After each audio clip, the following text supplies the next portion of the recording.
जो मर्जी करना करें, आपको पैसा वापस करना पड़ेगा।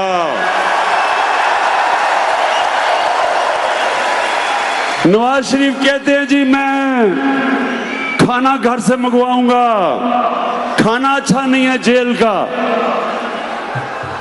फिर कहते हैं जी एयर कंडीशन लगा दो जेल में।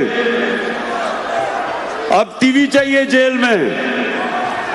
80% पाकिस्तानियों के पास तो एयर कंडीशन ही नहीं है। 80% कम से कम 60% के पास टीवी नहीं है।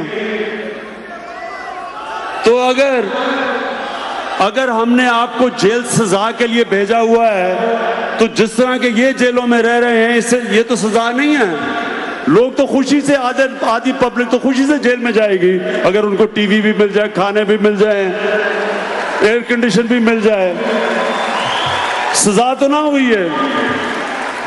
तो मैं ये आप सबको आज सबको ये कहना चाहता हूं कि वापस जाके मैं ये टीवी शीवी तो जेल से निकालू ना। मैं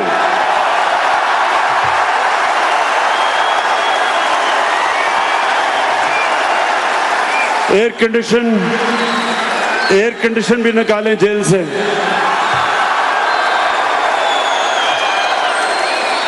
मुझे पता है मरियम बीबी बड़ा शोर मचाएगी, लेकिन मरियम बीबी